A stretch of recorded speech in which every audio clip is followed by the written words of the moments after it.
Good afternoon. My name is Amanda Bays, but I'm better known as Madison Star Moon on the internet. For the past 6 years, my purpose in life has been to stop the chemical contamination of our planet. I have attempted to accomplish this goal by holding authorities accountable for failing to address these concerns. I'm not going to talk specifically today about chemtrails. I'm sure you will acquire significant knowledge about the subject from the excellent group of speakers gathered here for this conference. I expect to learn a great deal myself. However, today I'd like to address the chemtrail movement, the efforts of activists to make the public aware of this assault on our environment, how we can work together to stop this madness, what it can sometimes cost in personal terms, and why we can never give up in our struggle for change. I'm a little nervous, so let me calm down a little bit and get it together. Okay. All right. I live in Virginia Beach, Virginia. My home is less than a block away from Oceana Naval Air Station, home of the world's state-of-the-art jets. The region as a whole contains the heaviest concentration of military facilities on Earth.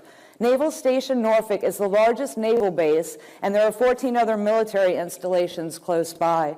I have reported spraying planes to the military countless times. They all ignored and dismissed my complaints and informed me that they regulate themselves. I have also contacted officials at every level of government to inform them of suspicious aircraft pollution. To date, no one in any position of authority has investigated my formally filed complaints. The chemtrail conspiracy is one of the most frustrating agendas to expose. Most of the public is unaware of the danger. How would they know when governments and the scientific community continue to spread disinformation, portraying chemtrails as harmless contrails? The vast majority of people throughout the world believe that those long and persistent cloud-like trails in the sky are nothing more than water vapor. So how do we counter disinformation? The logical response would seem to be with true and accurate information. But when the agencies charged with regulating the aircraft that dump chemicals on the unsuspecting public refuse to identify the aircraft, refuse to share information about emissions, and refuse to honor our request to collect and test air, soil, blood, and hair samples, countering disinformation becomes far more difficult. A wall of silence has been erected around the issue. The cards are squarely stacked against us when dealing with the government, especially with military where secrecy rules. In all my years of digging for information, no one in any position of knowledge or power has helped me in any way. This represents a failure of the part of those in authority on many levels. It is first and foremost a failure of accountability. When a citizen brings an issue to a local, state, or federal agency, it is the duty of that agency to respond with reasonable action. It is also a failure of transparency. When agencies endlessly repeat the company line or refuse to provide answers on the grounds of confidentiality or simply because they regulate themselves, truth is probably the first casualty. Finally, it is a failure of open and honest government. Corruption thrives in an atmosphere of secrecy. I have been investigating NASA for many years now, and the more I look into this clandestine agency, the more I uncover. Discrepancies involving the Apollo space missions and the ISS International Space Station make it obvious that NASA has been dishonest with the public. NASA itself has admitted to using aircraft to spray lithium into our atmosphere, allegedly to test the trade winds. But when asked about chemical spraying planes, they remain tight-lipped and claim to have no knowledge of such operations. Their lack of transparency and the secrecy behind their projects is legendary. NASA has used billions of dollars on projects funded by taxpayers whom they keep in the dark. The EPA, the Environmental Protection Agency, is one of the most useless organizations in government. My experience with the EPA has been nothing short of a nightmare. I even testified before the EPA about chemtrail issues and never received so much as a response. It is my belief that the EPA is covering up chemtrails. What can we do then when the very agencies created to protect our environment are protecting those that pollute it? If we lack access to the information that supports our arguments, what can we do? Continue to dig for information from private sources, of course, but we can persuade the government to cooperate if our voices become loud enough. This can be a daunting task, but not an impossible one. With enough devoted people willing to stand together, we can successfully carry on the fight to ban chemtrail emissions. Our allies are everywhere. They just don't know they're allies yet. Our mission must be to tell the truth to anyone who will listen. I'll talk about some ideas for possibly accomplishing this goal a little bit later. I am a chemtrail activist, but I don't solely concentrate my efforts on ending airplane pollution. But those hideous structures are cell towers. Much of the equipment on the towers is unrelated to cell phones. Transmitters are being mounted on hospitals, apartment buildings, schools, and into the stands of athletic fields. They're even hidden in church steeples and disguised as palm trees. Death towers emit harmful radiation. They manipulate a false electromagnetic field surrounding the Earth and create a false magnetic floor. These monsters are literally fracturing our DNA. I also focus some of my efforts on opposing Agenda 21, which is defined by Wikipedia as, quote, a non-binding, voluntary implemented action plan of the United Nations with regard to sustainable development, unquote. But those of us who have researched this agenda have discovered that it is in fact a depopulation agenda. Yep. Woo. Organic food has been replaced by genetically modified organisms. Our water supply is tainted with toxic fluoride, and our air is poisoned with chemicals, heavy metals, and biological material. So you can see I have a lot on my mind. And I don't mind sharing those thoughts with you. Chemtrails, this is a heinous atrocity. It's a crime against humanity and ecocide. You see the chemtrails? Okay. Do you see the sky right now? Do you see these chemtrails? That is from airplane pollution. You know that, right? I'm telling you it is, I promise. Hey, excuse me. Do you see the sky right now? Look over this way. Do you think that's natural? The sky, the freaked out, nasty chemical contamination zone that we're calling an atmosphere. You know this is intentional spraying, right? It's called chemtrails. Do you see the sky right now, the condition of the sky? You see this airplane trails, all this pollution from the airplanes? It's called chemtrails. Do you know what chemtrails are? Oh, you do? What do you know about them? From what I can gather, yeah. This pollution being put out by the government is a form of population control. Absolutely! All the airplane pollution? Yes, they're spraying from nozzles from the aircraft. It's called chemtrails. Are you sure it's not? It is not condensation. It is chemical pollution, intentional aerosol spraying. Many of the aircraft I have witnessed appear to be spraying something into the atmosphere.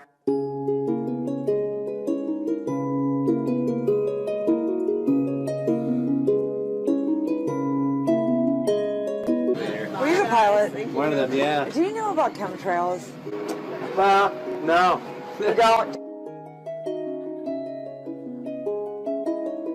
Do you think sometimes the spray, the emissions that come out of the sky could be like intentional?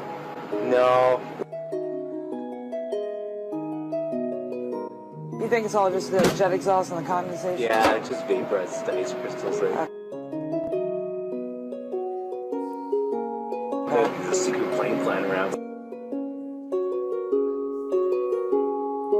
There's a secret plane flying around. There's a secret plane flying around. Do you think sometimes the spray, the emissions that come out of the sky could be like intentional? No. You think it's all just the jet exhaust and the condensation? Yeah, it's just vaporized ice crystals. There's a secret plane flying around. I was just wondering what... They don't tell us anything about it. So even if there was something going on, you wouldn't know anyways? Yeah.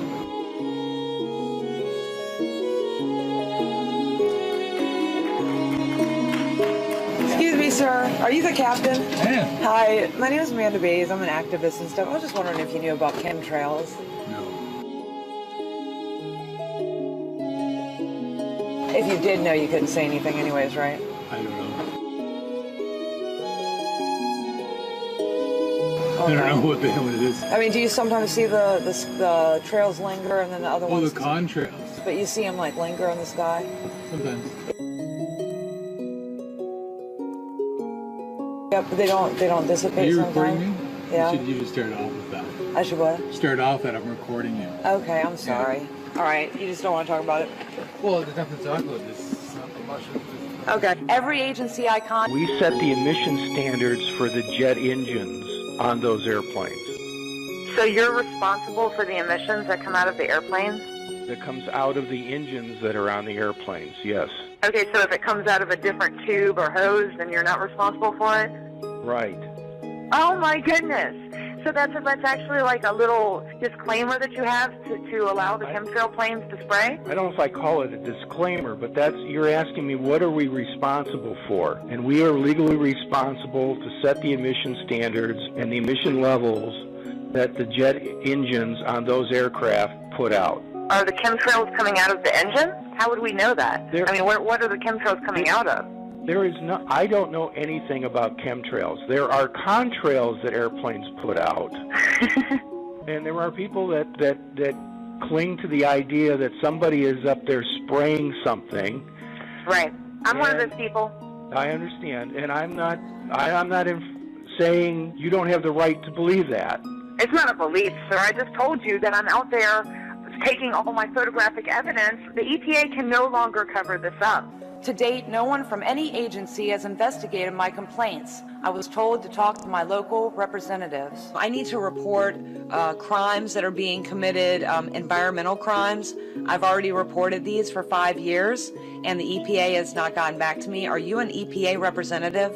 I'm a federal agent that works for the EPA. I have yet to hear any response back to any of my formally filed complaints. Where's the location that the crime was occurring? Earth. All over Earth. I mean, I personally witness in Virginia, Georgia, California, Florida, most of the United States, overseas, everywhere. What's the crime, ma'am? The crime is airplane pollution, which is Airplane pollution, okay. which is saturating the environment, and it is detrimental. They're blocking out the sun. I have lab results, hair samples, water, soil, and blood showing high levels of strontium, aluminum, barium, mercury, lead, uranium, and other chemicals and heavy metals. High levels of strontium and barium were uncovered. I have a copy of his lab results that he voluntarily sent to me. Yet no one in the EPA is getting back to me, and I would like to know why, and who do I report this to? I don't even know, to be honest with you. I'm reporting a crime to you. Do you have a criminal division I can formally report this to? Yes, ma'am. I actually work for the criminal division, but I'm trying to figure out what the crime actually is. The crime is toxic aerosol spraying into the environment.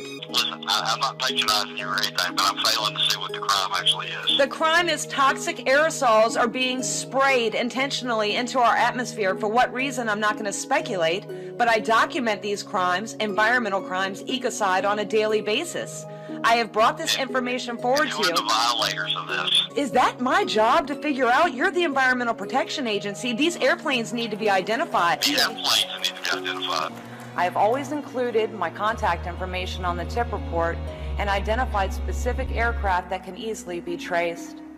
This is not a conspiracy theory, sir. This is a fact. And for you to make light of it and pretend like you don't know what I'm talking about, I'm sure you're familiar with the term chemtrails, but I've avoided using that term with you because I already see your attitude towards me, and I don't appreciate it. I want you to take what I'm saying seriously. I've formally filed my complaints for 5 years. So the contrails on the airplane... Wait. You just said area that I'm telling you is being sprayed. You just come out with contrails. What makes you say that they're contrails without doing any investigation into it? You got me. No, I want an answer. That's just what I've always been told they were called. How can anyone reasonably conclude that a particular aircraft emission is merely a contrail without testing it? That is both unscientific and irresponsible. So, do we need to close down all the airports? No, sir. You need to identify the spraying aircraft that we're reporting to you. Did this contamination come from chemical spraying? How can we know if local, state, and federal agencies refuse to take ownership of the issue to provide testing and usable data and ultimately regulate when required? Just when you think the sky can't get any worse, it does. Look at the devastation of these chemtrails. So you're spraying Monsanto chemicals on a public street where children could be walking. Look, you got it on your jacket right there. I mean, you're being poisoned. They're paying to poison you. What do you got, a backpack on? Let me see what you're working with here. You got a backpack, chemical sprayer thing, and you're spraying chemicals all the way up this street. Monsanto is an evil corporation straight from the pits of hell. Here he comes. I'm going to stop this truck because this is my right as a citizen of the United States to protect myself from the poisons that this man is spraying right now. I'm stopping him right now as a citizen to find out what he's spraying. Let me get his license plate number. Okay. How are you doing tonight, sir? All right, let me get your information, please. What are you spraying in the air right now? Look at this. Look what you are doing. What are you spraying? What is the chemical that you're spraying? Can I see your material safety data sheet? Can you turn that off while we're talking? I know for a fact you have to turn that off when it's sit. Thank you, sir. I'm standing right out here. This is my house right here, and I need to see your material safety data sheet because it's the law. It's a state law, and I know that for a fact, sir. I'm an activist against mosquito spraying. Right. So you need to show me your material safety data sheet by law. I am actually holding you as a citizen to show me your paperwork.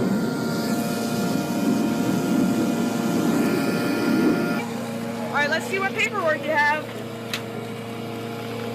I'm sorry to have to do this, but this is our street. Nobody knows what you're spraying. Okay, I'm gonna respectfully request that you do not spray anything more on my street. Thank you, sir. All right. Are you okay? I just want to get this. I do this to everybody that I catch spraying, the trucks, the everything. It's nothing perfect. So you know that's dangerous for you, right? You should have like some type of ventilator or something. They don't care. The city doesn't care about you. They don't care about you. Now let me look at this. And this is, okay, here we go. Oh, here's the numbers. Now this is, yeah, glyphosate right there. Wow.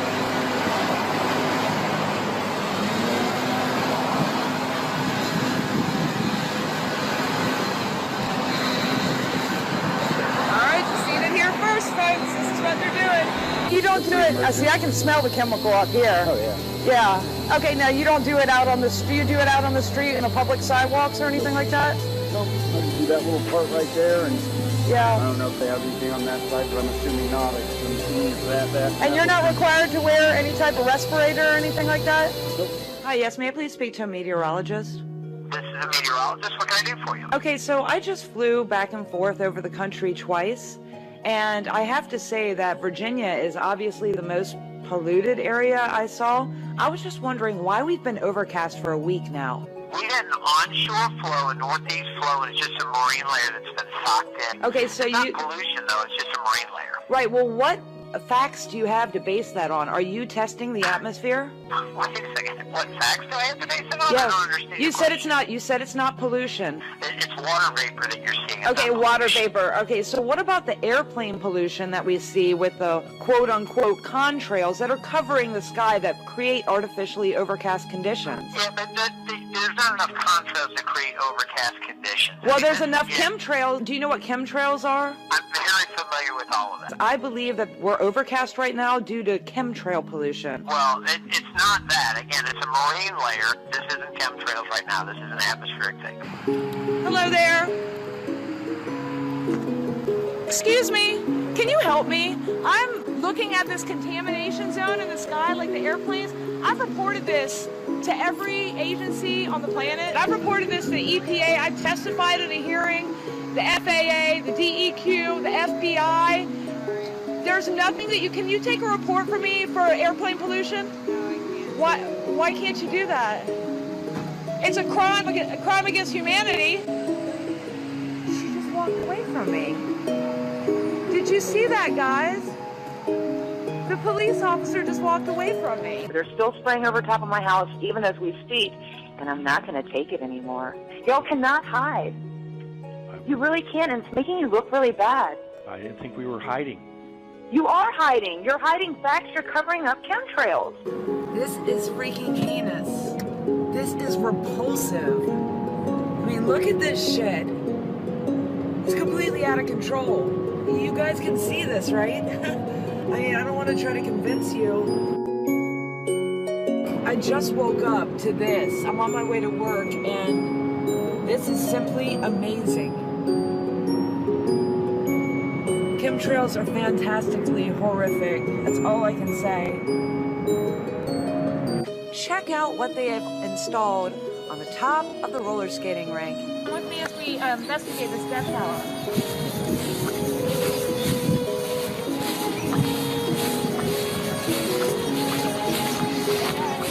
Talk about some freaked out stuff. Look at this. Look at this is everywhere. Go upwards. Go like that. All right. Have you found anything out lately? We still maintain that it's just chemtrails. There are no chemtrails.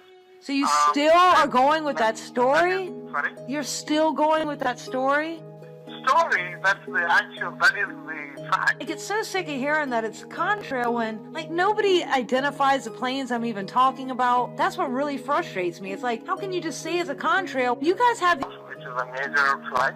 We'll have to register. Yeah. We'll have to provide the flight log. Don't you think that its contrail is failing to dissipate? I mean, wouldn't that, as a scientist, make you question to some degree it might not just be water vapor? But this is just stupid. This is ridiculous. This is not natural. This is a reaction to all the chemicals that are in the air. What a heinous display of reckless abandon. Is this sort of going in line with a lot of the idea or the meme that's being spread of the so-called chemtrails? Is this under that same umbrella, the notion of chemtrails? I just clearly stated to you that this is a crime against humanity, and I believe that there are aircraft intentionally dumping material into our atmosphere. Amanda, I have not seen any evidence. Have you seen the sky? Have you looked up? But contrails are not the same thing. I know contrails are not the same thing. I understand what a contrail is. It's a quickly dissipating trail. Is a contrail supposed to linger 500 miles long and never dissipate? That is not a contrail. Sir, it's unscientific and irresponsible for you to definitively state that whatever I'm seeing right now in the sky is a contrail without testing it. I know that from a scientific standpoint. You don't know what aircraft I'm talking about. You haven't investigated or identified the planes. I've tried to get you guys to identify these planes for 6 years. Are you going to investigate this? If you don't, you know that you're guilty of omission, right? Do you know what omission is? You're guilty of omission, Mr. Federal Agent John Wilbur. Omission is failure to act. It is a crime. You could go to jail for this if you don't investigate this. I'm calling to report a crime to you, and you're refusing to investigate it for me or give me any information about my case number. I'm just following policy. There is no policy. What policy is this? To ignore people that call you hysterical about an environmental crime? Yes, ma'am. Oh my God. The only time when I will shut up about this is when the EPA acknowledges my claim and comes out and does something about it. I could be wrong. I'm more than willing to admit I could be wrong. So come out and prove it.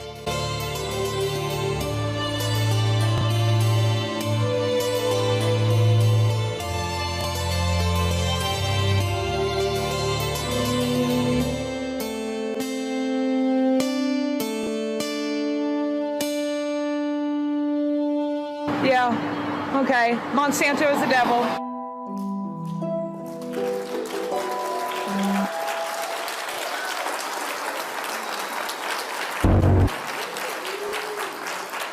Alrighty. Okay, so these clips illustrate one small part of the chemtrail movement, the hands-on activist side, passionate, confrontational, and grassroots. But we can't be effective without the scientific information provided by others in our community. Researchers, authors, media skeptics, and movie makers have greatly contributed to global awareness of chemtrails. And we can't forget conference organizers like Matt Landman. Yeah.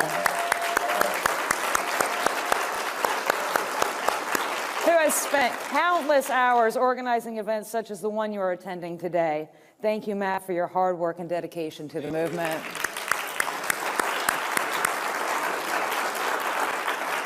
Although our roles may be different, we all share one thing in common. When any of us dare to question the existence with intimidation, harassment, subversion, and sabotage daily since joining the chemtrail movement.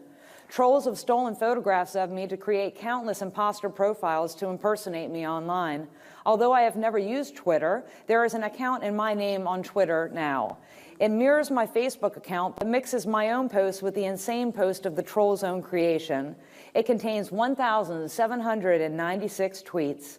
Of course, many people believe I own and control the account. There is even a phony blog entry running about this conference.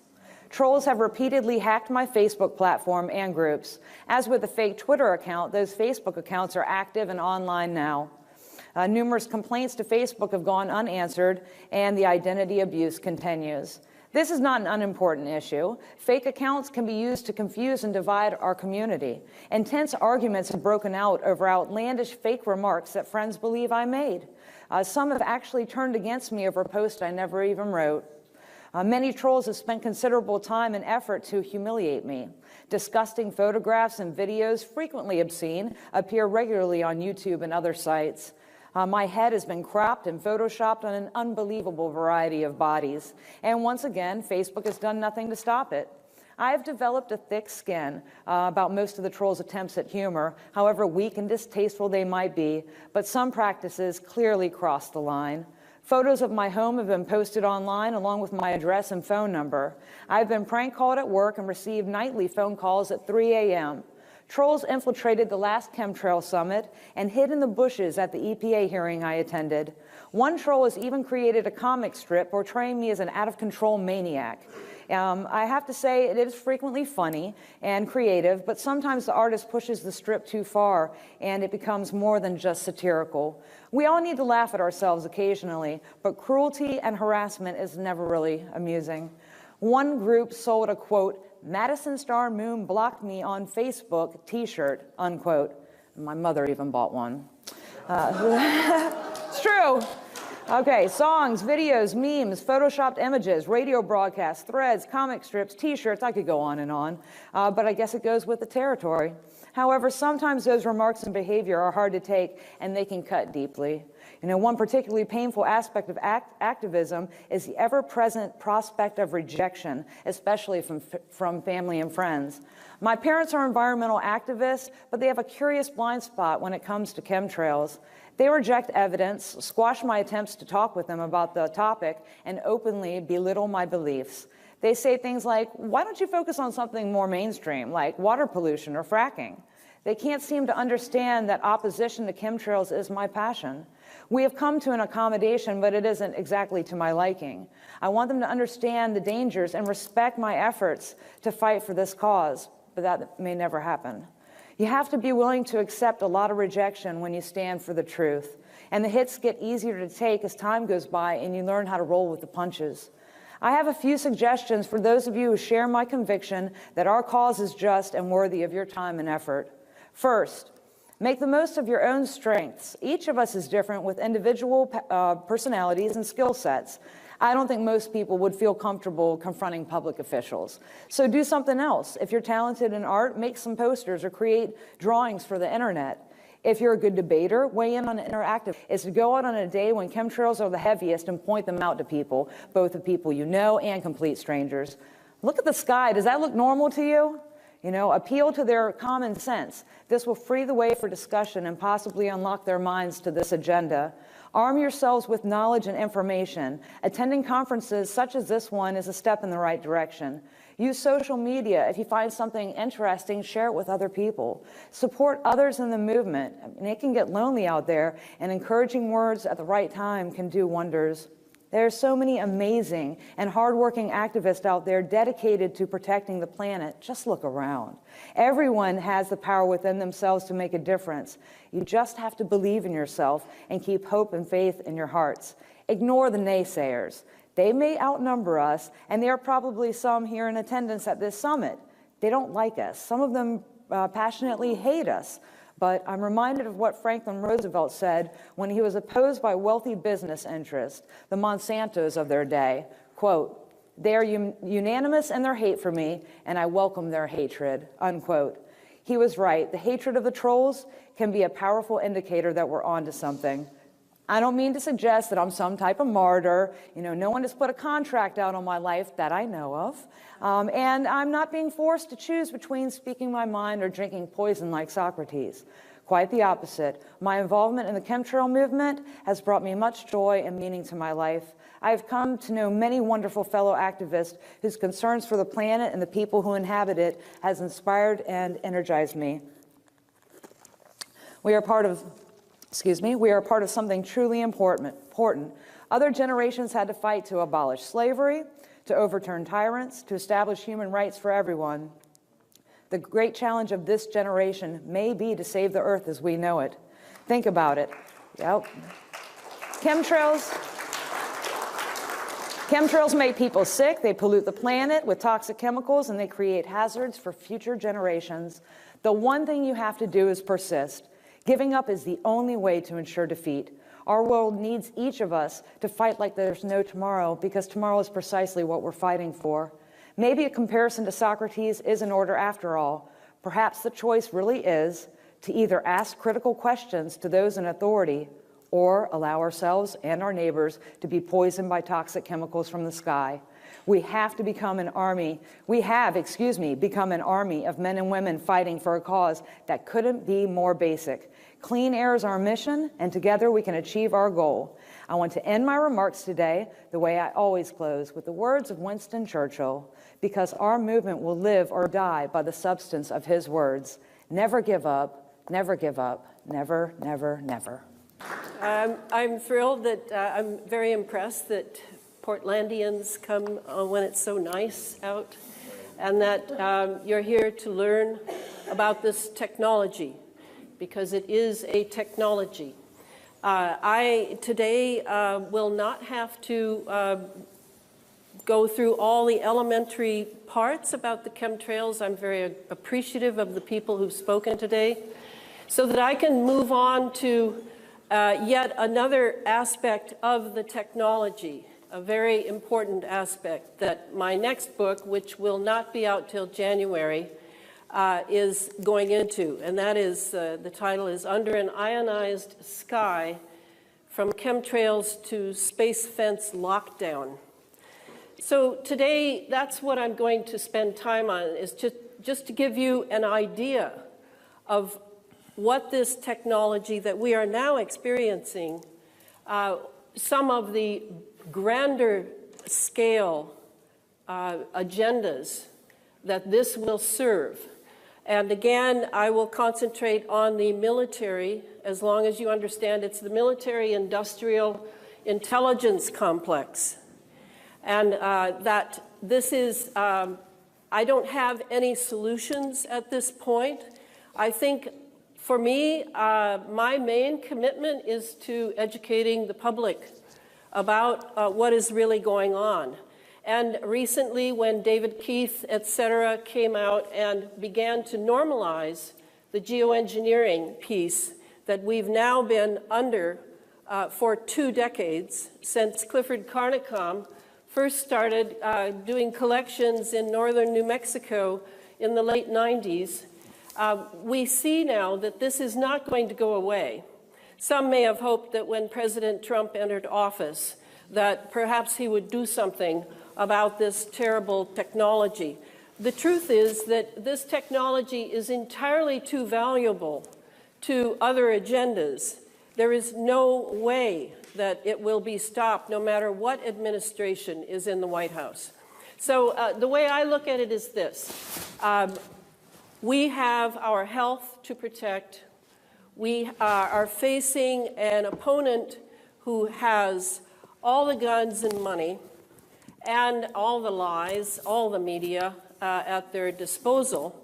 And our job is to awaken, which is a very real fear of global elites, that the masses will awaken. It has always plagued them and made them think very hard and heavy about how to exploit the masses and keep them asleep at the same time.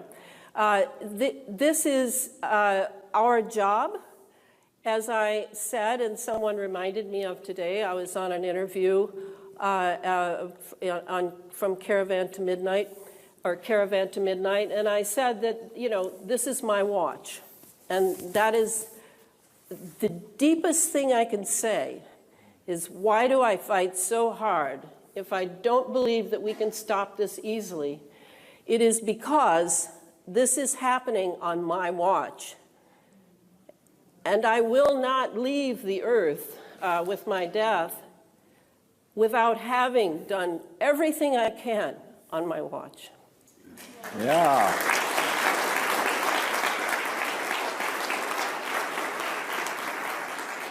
And for people who, I mean, we in the chemtrails movement, I know, Patrick, we know this, we have our upsets.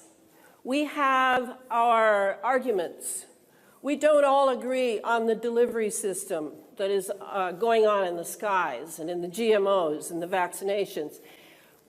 We argue. Some people name call. Some people make assumptions without much substantiating the assumptions. It's very hard to conduct a movement on the internet. The internet is the sole way in this giant country from sea to shining sea that we communicate. It's understandable. We hardly ever meet. We don't have summits where just the leaders show up and discuss all the things and work out their arguments and their disagreements. We don't have any of that. We lack the resources to do that. And it's as though the movement is, yeah, full of chiefs and no Indians, and, you know, to be a racist comment. But it is very much about how we're all feeling our way. We're the blind men feeling our way around the elephant in the living room. And some people understand the tail, and some people understand the trunk. And we have to constantly remind ourselves that this is how it is. And my piece is simply the military piece, is the way I look at it. I'm primarily concentrating on that because I have noticed at every climate change conference, every climate change article, the military is never mentioned. And it's unbelievable to me because the military is a primary piece. It has been able to weaponize the skies and ionize them. In other words, turn them into battery, turn the sky into a battery, turn the sky into a condenser, turn the sky into an antenna, so that then they can have all of their wireless operations 24/7, always. And that's why it will not go away. So let's be clear on that. Before I go to the space fence, we've got to understand that the piece of the sky that is being ionized is essential to the space operations that are already in place, all right? And that's what this next book is about. It's explaining how the ground level implements, such as the cell towers, the Gwen towers, the NEXRADs, the radar installations, all of these things are part and parcel of a huge space operation because we entered a space age very silently, very quietly, very national security. And we are in it. But we will be the last to be told that. That's how it's working. So today, it's going to be sort of like bells and whistles. I just want you to get a picture, use your imagination, of how this is playing in. So let me say there are three. That's what it did. It goes all the way from the chemtrails and the difference between a chemtrail and a comtrail to Chapter 8, where I go deeply into Clifford Carnicom's work on Morgellons. Okay, so that's done. Now I have learned, and this is very much a learning exercise, that there are three major components to this military operation. One is what's flying in the skies and being laid to ionize and keep everything ionized, and to piggyback various things like microprocessors, sensors, biologicals on the nanotechnology that is being dumped with this delivery. The second one is space, near-Earth orbit. I'm not talking about Mars right now or Saturn, but space as a near-Earth orbit being absolutely controlled. Okay, that's the second one. Third one is the human being and transhumanism and the future that we're being herded toward. They all fit together. They're not separate. And that's going to be my challenge. It's in the Space Fence book, I pretty much build a total picture of how it works, as if the Earth and near-Earth orbit were a machine, being built into a machine. And the third part is our genetics of the transhumanist future. And now the 5G will be coming out, and the 5G is millimeters, the tiniest, tiniest, tiniest waves. And this will shatter DNA. So these three parts are all connected. And today I'm going to spend time on the Space Fence, and I will be starting a book on synthetic biology very shortly. And that'll be hopefully the last book I write. I won't know anymore after that. So here I'm just reminding people who are familiar with my work. These are the 7 agendas: military in nature, military industrial intelligence complex in nature. And Clifford Kardicom is the one who first thought these up. I've changed them a little bit because I've developed my ideas a little further. So we all know about the weather and the weather engineering that is going on. Then there's planetary geophysical operations, where various parts of the Earth, you're going to see them change. It's not just a matter of the salt domes down in Louisiana collapsing and huge holes opening up in highways. There are going to be various things changed with weather engineering, and that's happening in New Zealand right now, in my opinion. Then electromagnetic operations, they've discovered plasma. They've discovered how to make plasma. In this electromagnetic sky we have now, they can produce plasma entities. You'll hear about plasma orbs. You'll hear about various weird things happening, clouds that look like stones bouncing on the Earth. Plasma is the name of the game now, to discover how to use plasma, how to create it, and probably how to sell it, yes. So directed energy warfare, producing droughts in order to get nations to obey, in order to get nations to buy cloud seeding and ionizing cloud seeding. It's a moneymaker, and it's a way to threaten and muscle nations into a certain behavior. Biological transhumanism, I mentioned that. This all goes all the way from Morgellons to genetic modification. Surveillance and neural operations. This is mind control, to be very brief. This is completely mind control and easy to do. And finally, the last one, which is the most far out, I suppose, the detection and obscuration of exotic propulsion systems. And when I say that, we could include UFOs, we could include plasma orbs, but we could also include the discovery, which is quite, for at least 50 years, of anti-gravity propulsion and other propulsions. So these are what are on my mind when I think about this issue and write.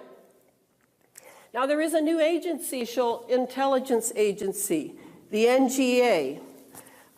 They are in charge of the what's called the intelligence grid, the Geospatial Intelligence Grid, GIG. It's called GIG. That's what I know it as. And they're to be watched.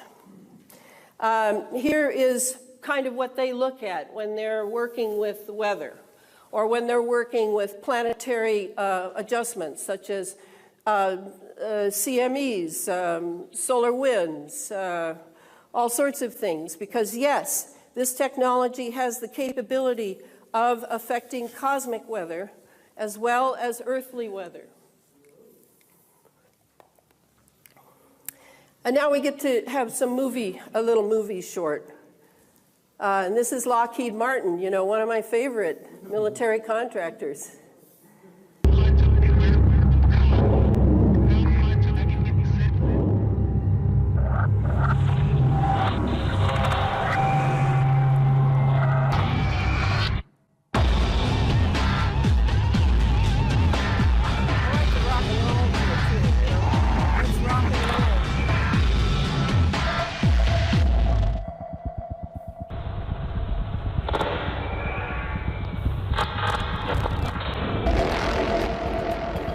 There are millions of objects in space. Every time there's a launch to space or a collision in space, there's going to be extra objects up there. The primary purpose of the Space Fence system is to detect, track, and catalog these objects. Space debris can include non-operational satellites, as well as anything that was used to get the satellite up there. And then if you think about events from earlier 2009 with the collision of the Iridium and the Cosmos satellite, that added a bunch of space debris to the environment too. The first step of navigating through the space debris involves knowing which objects are of size that could actually harm your system. Debris can be traveling at speeds of upwards of 15,000 miles per hour. So one of the strengths of Space Fence lies in its computing capability. For example, of a satellite breakup, sensors may pick up parts of this, but with the Space Fence system online, as these objects cross, it'll be able to detect and track hundreds of these objects simultaneously, helping for faster reconstruction of what just occurred.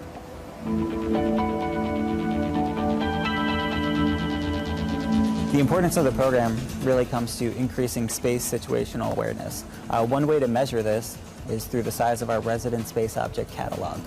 The current catalog consists of upwards of 15 to 20,000 objects.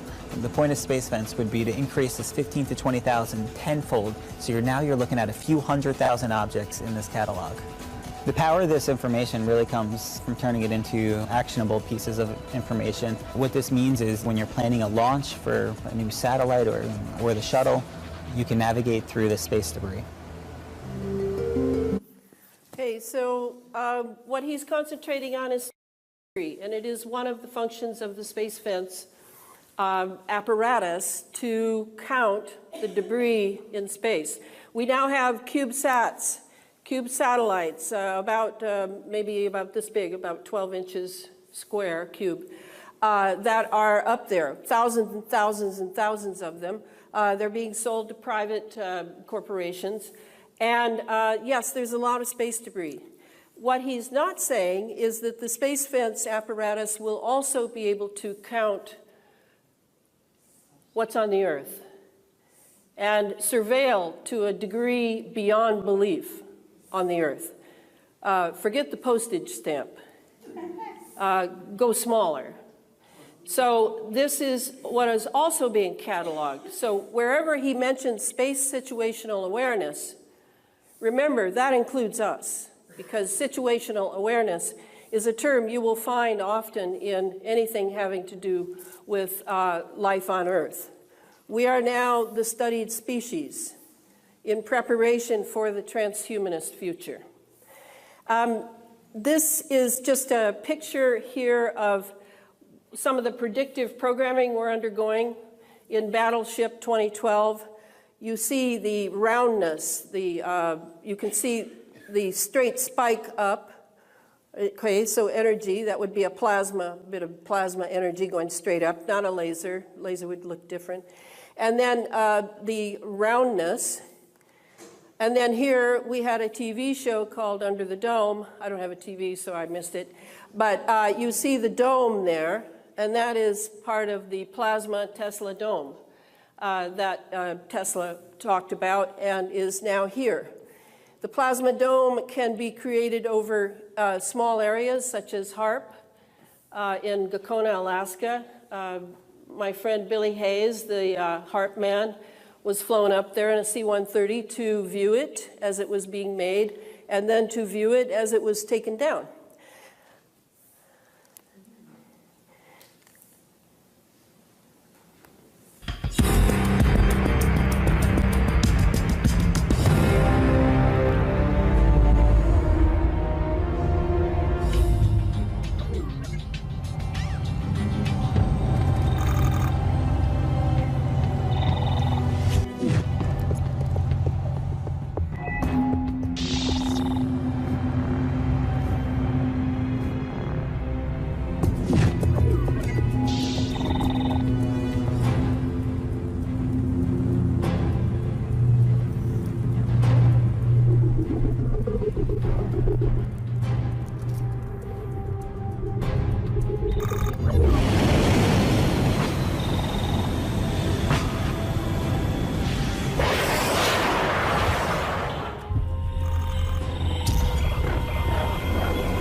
Looks like a video game.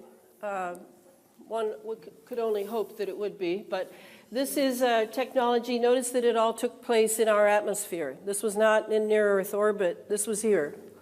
And all of this is a capability we have now. This is not about 25 years in the future. This is about now. And yet, what does it depend on? It depends on this ionized atmosphere. It's got to stay ionized. None of this will work on a large scale without an ionized atmosphere. So this is why the chemtrails flying is important.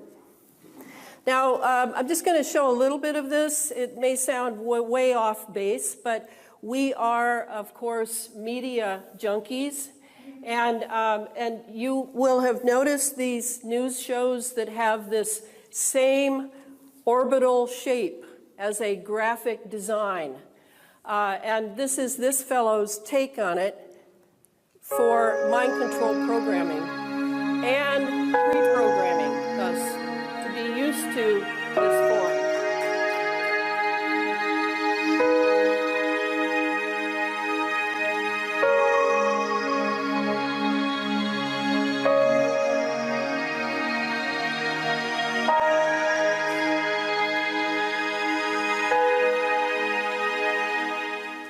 It's the biggest, most expensive, most audacious scientific experiment in history.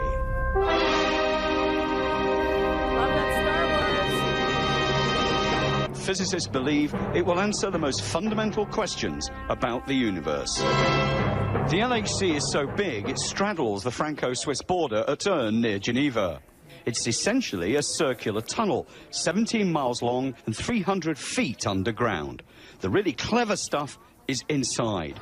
In this tube, subatomic particles called protons speed around the circuit.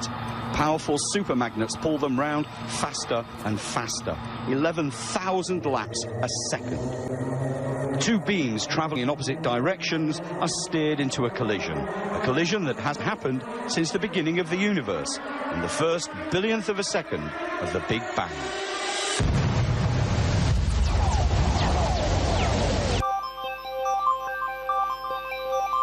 So here you see, he's taking it means serve. It has been circular, will not be circular much longer.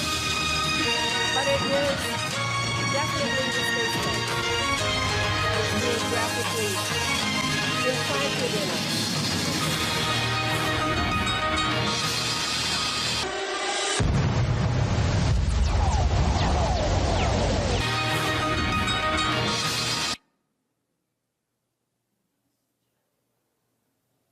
Forget all this stuff, I just want to enjoy the steak.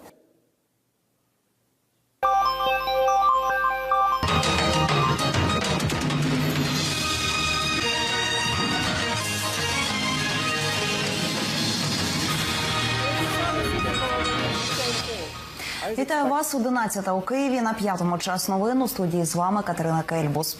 WTTV Channel 4 has been a part of Central Indiana for more than 55 years. Now, we're honored that we're CBS 4, your new home for the CBS network. To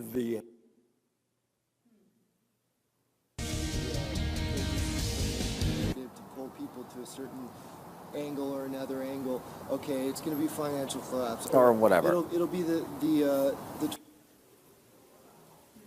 Let the killer bees or whatever the fuck. Yeah, etc. Yeah. Well, good morning, everybody. Thanks for joining us on this New Year's Day, Thursday, January 1st, 2015. And right now, we're going to turn things over to Lindsay Riley.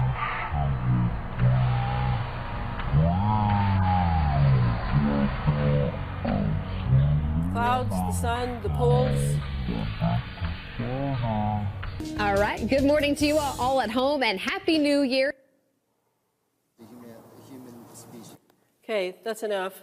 Gives you an idea that this space fence, which eventually will have the same metals that are being dropped on us, the nanometals that are so highly conductive for electromagnetic operations, the ones we're breathing in on a nano scale that are in our system now, the same thing will be done with in space, in the near-Earth orbit.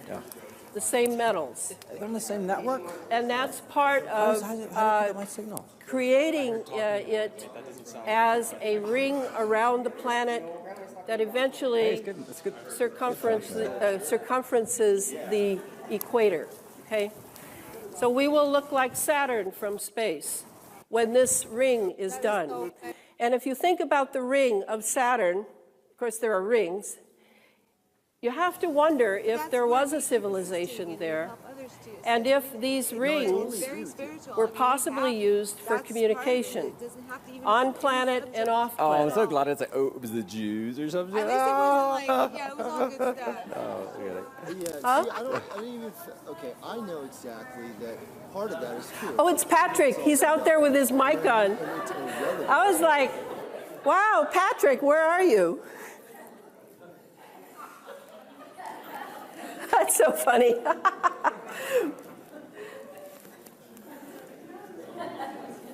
Let it happen. Okay, so now let's go on to the next one, which is yet another shield of sorts, and again made of plasma.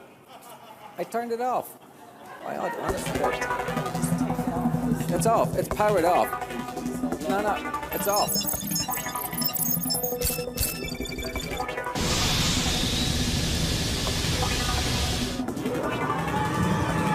Off.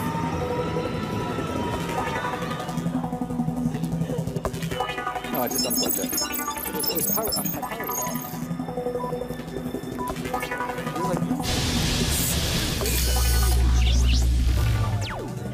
So while this is playing, the LDAL is like a Tesla plasma lens or shield or dome. Atmospheric lens means not in deep space, but in our atmosphere. As Christopher Fontenot held itself from similar polarized objects such as Earth, or attract oppositely polarized objects. So basically what that means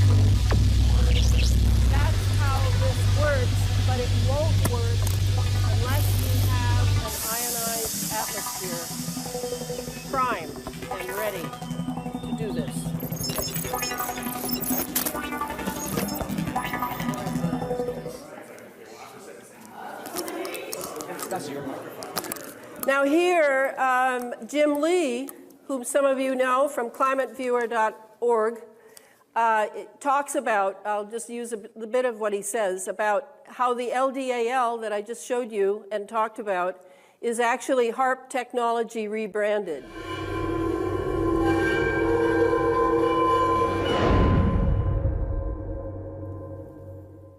Welcome, Climate Viewers. My name is Jim Lee from Climate Viewer News. It is January 16th, 2017, and I have an explosive story for you today.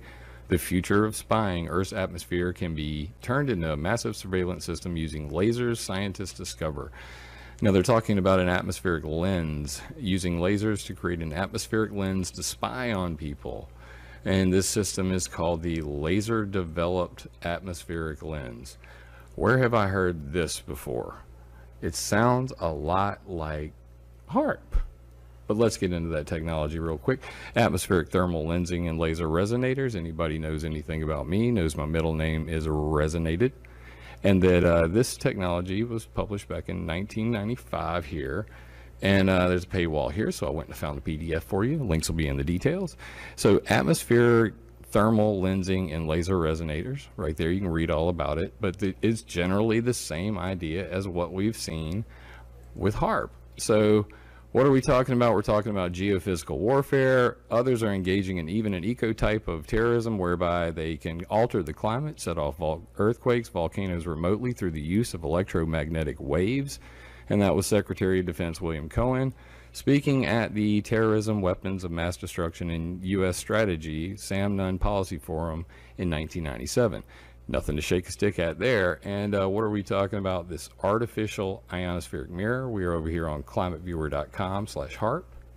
And you scroll right down here to Why Heat the Ionosphere. It says create an artificial ionospheric mirror. And I have that for you over here on my script. And you can come look at it. It's straight from the military. This is Arco Technologies and the military going physics studies and artificial ionospheric mirror related, etc. Okay, so again, we have what I call a dual use. It's not just me that calls it that. The military also calls dual use technology, means can have civilian uses such as for weather, looking at space weather, measuring space weather, all sorts of things. But the real use is military. This is from Jim Lee's site, and it's an interactive map showing all the ionospheric heaters in the United States only. He does the whole world. It has also radar installations. It has LRAD. It has NEXRADs, etc. He's got everything up there. The guy is absolutely amazing in his graphic capability on the net. So please do check that out. Now we are looking again, we looked at a radar unit, we've looked at a weapon system. Now here is the iSCAT 3D. This one is the iSCAT, which is in Norway, and Tromsø. And apparently they have rebuilt now the 5th generation of HAARP, which is far superior to HAARP.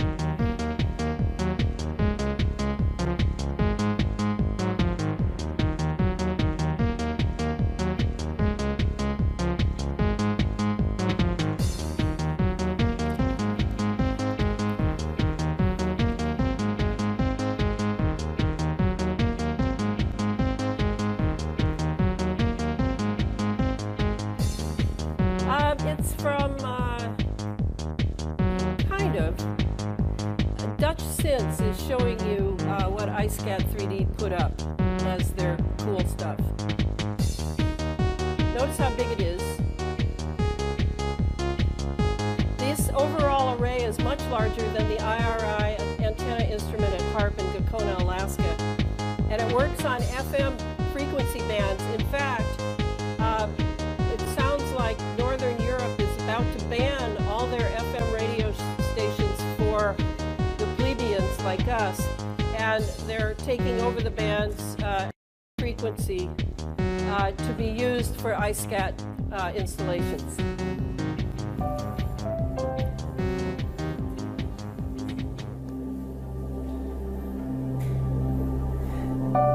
So if you got excited when HAARP was shut down, sorry about that. HAARP's up and running again too, anyway. Okay, so now some quiet, calm, nice water. Oh, such a nice weapon. We are living in the neighborhood of a star sun. And sun is not a light bulb. Sun is a hydrogen bomb. Well, of course, everything we do on the Earth and as a human society is affected by our interaction with the sun. The sun supplies not just our heat and light. Sun is affecting our environment in so many ways. We have started to understand the multitude of processes, how our vulnerable planet is affected. Continuously stream. I'm just showing those scientists to just make you again wonder, how in the world can they work on these things and not realize what they're doing? I have to assume that. I have to assume they don't know. Okay, next I'm just going to whip through these. More radar installations. I've showed this before. This is the SBX.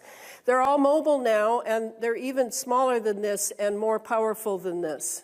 This is from, I don't think there's anywhere I could go in the country to study this at all. So this is up to us on our watch.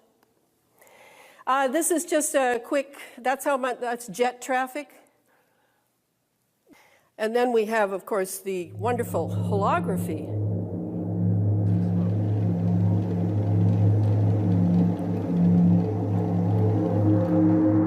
Very easy to do in an ionized atmosphere. Just whip up a few clouds, plasma clouds.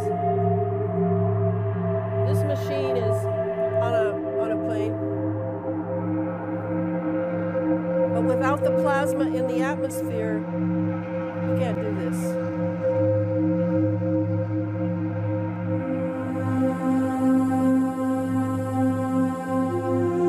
And they make it look like it's so vague.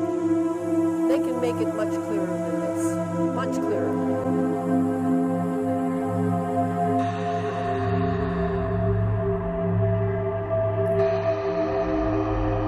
I like that. That's the horse. Okay, drones. Yeah, lucky world. We're gonna spread drones. We're gonna spread internet and Facebook everywhere in the world. Isn't that wonderful? Censorship for everyone. Yay! Control over everyone's brain. Yay! Okay. Now we go a little further out into space. I want to talk about Saturn because, as I told you, these metals that are being sent up behind sounding rockets at Vandenberg and Wallops, and up up by what's the name of that one? Up by HAARP. These are all leaving trails of these nanoparticulates that are highly conductive: aluminum, lithium, titanium, barium, and what's happening is we're forming a ring. Those metals get up there. They're in our atmosphere too, and they're falling over our cities as the rocket goes up, of course. Oh, but no worry there. It's just, collateral damage. But they're going up, and they're going up into the orbital, and then they're gradually, because of centrifugal force, falling to right around the equator. So we will have a Saturn ring. So I really thought this, of course, is what they want, is they want to be able to communicate with other planets. Yes, we are there. Maybe. I'll show you something in a little bit, and we'll ask that question again. So this is taken by the Cassini probe over the North Pole of Saturn. And here you actually see plasma. Plasma is the fourth state of matter.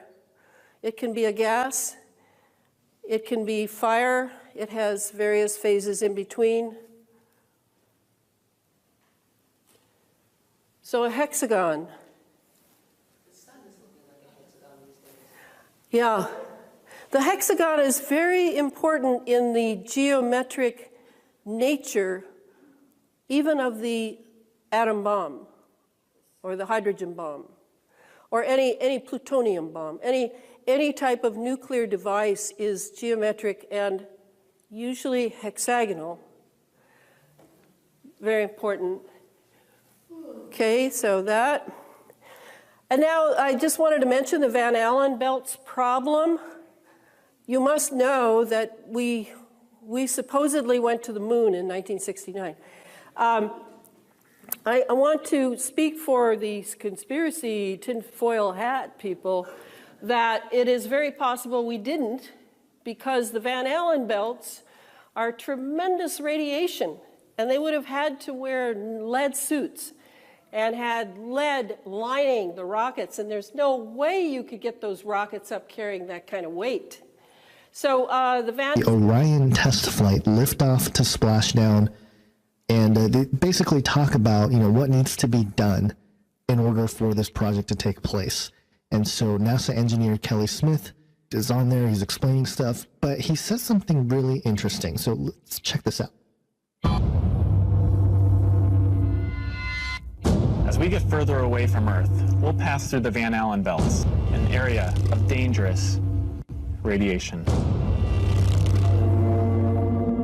Radiation like this could harm the guidance systems, onboard computers, or other electronics on Orion. Naturally, we have to pass through this danger zone twice, once up and once back. But Orion has protection. Shielding will be put to the test as the vehicle cuts through the waves of radiation. Sensors aboard will record radiation levels for scientists to study. We must solve these challenges before we send people through this region of space. What? We must solve this problem before we can expect to send people through these regions of... What? Okay, so the possibility, however, to be absolutely honest and do what is due is there is another possibility that, oops, wait, I don't want that. Okay, we'll stop there. I'm going to read you something from Dutch Sins, who talked about I remember it, in February 1996. There were these things called high-volt tethers that were put on the STS-75 space shuttle and were loosed up in space, and they whipped around, and NASA had footage of it, and wow, it was pretty dramatic. And what did the high volts do? And they were voltage. They had high voltage, is why they're called high volt. They drained, that's the NASA word, the Van Allen belts of radiation. Dutch Sins claims that they had built a new Van Allen belt. They have built a new Van Allen belt further out. And he wonders what this maneuver of these tethers are still up there, whipping around, I guess, like a lightning rod, and what this has done to our weather system. And I think it's a good question.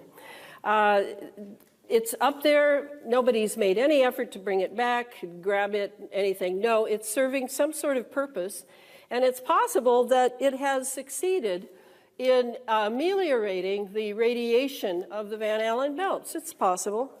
So it's something to consider in all this and going to space thing.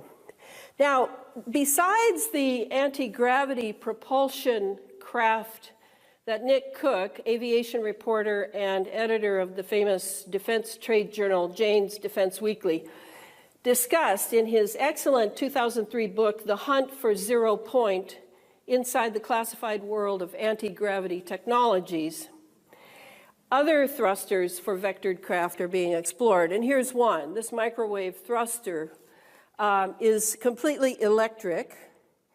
And it looks to me like they're still looking for as wide a variety, because I really feel, and so does Nick Cook, who, again, works for Jane's Defense Weekly and didn't lose his job when he wrote that book, that we have anti-gravity craft. I don't know if it's the XB-47 or if it's or is it 37? Or the Aurora, but we have it. But they're looking for more, and this is one of them. How's my time doing, guys?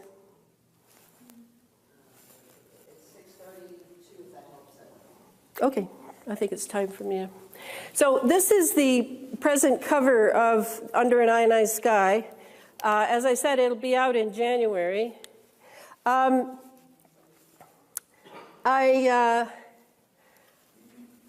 I really recommend that if you want, what is the purpose of having a whole picture if it makes you feel bad? I mean, really. Shouldn't you just turn on the telly and kick back and watch something you know is a fantasy? Well, maybe it's a fantasy. You really don't know who's writing the scripts. I know who's writing the scripts for most of the movies, but you don't know about TV. Well, I kind of feel it's the same people. All of it is a psyop. Remember, you are the subject of a psyop. You don't need to be Martin Luther King to deserve to be a psyop of the American military intelligence. No, you don't need to be important, as they say. We are fodder. We are grist for the mill of learning more and more about planet Earth and weaponizing as much as possible. This is how the military mind in the higher echelons works. So why is it important? Because you are a conscious. We could be living in some feudal lord's empire where he likes cutting throats and raping small children. We have been under elite domination, we born in the lower classes, for many, many centuries. So it's not new. But what is new is the level of consciousness that we are bringing to the task of deciphering how we shall maximize our lives under the yoke of occult, diabolical, elite power. This is new.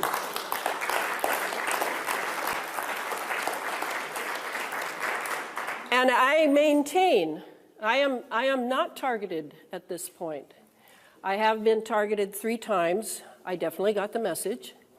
And they all ended. So I felt it was sort of a pulling my chain. And I adjusted myself at that time. And now I'm continuing on. So you can have a personal life that is as meaningful as in any other time, but you may have to make some changes. We can't be the indulgent Americans anymore and survive and thrive. I assure you of that. Everyone in here and everyone I know, I don't have your blood type, I don't have your blood on a slide, but I would say that we all have breathed in the biological known as Morgellons, and it thrives on the iron in our blood. And it's just another one of the parasites living in us. The only difference is it's programmed. And it's remotely connected to the laptop boys. So this is something we need to now take into account. We're living in a more sophisticated era than the 1400s. And we, meanwhile, turn off the telly and start thinking for ourselves, or continue thinking for ourselves if you are one of the minority of people that understands how this works. Going into alpha wave in front of the TV because you've had a hard day's work and you deserve it is nonsense. You deserve much better than that. And it can even be just staring off into space. Or it can be having a meaningful conversation with someone by telephone or other ways. I mean, examine your lifestyle. What serves your watch? The watch you were born to keep. And so we educate ourselves, we learn how this technology works. You don't have to be Ilana Freeland to do this. Yes, I am working all the time on this. I have to admit, I'm a slave to this. But you too can learn enough that you can pass on to your children and your grandchildren tremendous survival skills which have to do with your consciousness, not just enough food on the table. And I do believe, I can't prove it yet, but I do believe that consciousness is a huge thwarting device if you have enough of it. Consciousness preceded matter. There's no question. So if consciousness preceded matter, that means that it has the generative power to move in matter and change it. Okay? All right. Thank you.